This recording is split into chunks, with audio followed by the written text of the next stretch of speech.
আমি কদিন আগে সিডনিতে এক প্রোগ্রামে গিয়েছিলাম।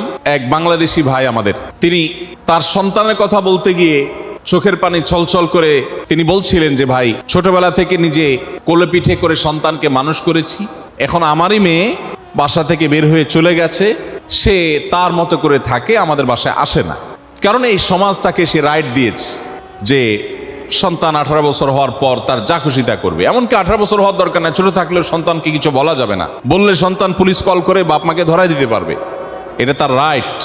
আপাত দৃষ্টিতে বাচ্চাদেরকে কোনো চাপাচাপি করা যাবে না, তারা যা খুশি তা করতে দিতে হবে, এটা বোধহয় বাচ্চাদের অধিকারকে অনেক বেশি সুসংরক্ষিত করেছে আপাত দৃষ্টিতে।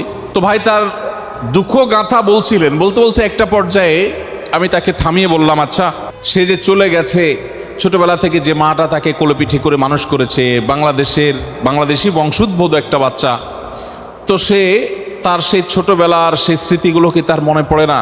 তার কি সেই ভাই বোন, তার মা বাপের কথা মনে পড়ে না? সে স্বার্থপরের মতো কোথাও গিয়ে একাকী বসবাস করছে, তার কি মায়া হয় না?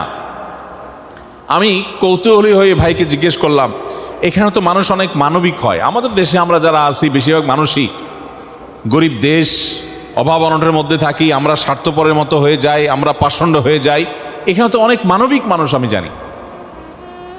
তো বলে, হ্যাঁ ভাই, মানবিকতার একটা দিক আপনি দেখেছেন, আরেকটা দিক হয়তো আপনি দেখেন নাই।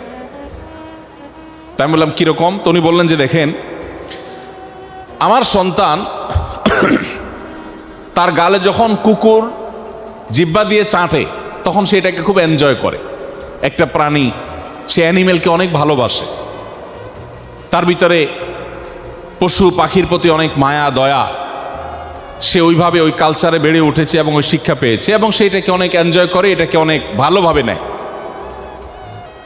কিন্তু তার যে মা তাকে আদর করে, যত্ন করে, স্নেহ মমতা দিয়ে কোলে পিঠে করে মানুষ করেছেন, সেই মাকে এখন সে ভুলে গেছে। এখানে যে তার অমানবিকতা হচ্ছে, এখানে যে গিভ অ্যান্ড টেকের একটা ব্যাপার আছে, যে মাটা সারা জীবন আমাকে বড় করলেন, যে বাবা বড় করলেন, এখন তাকে আমার দেওয়ার পালা, এই সময় আমি আমার স্বার্থপরের মতো আমি আমার নিজের আখের গোছায় চলে গেলাম। এখানে যে একটা বিশাল বড় মানবিকতার গ্যাপ তৈরি হয়েছে, এটা বোঝার মতো সেন্স তাদের নাই, এবং এটা এই সমাজের শতভাগ মানুষের কালচার, কমন কালচার।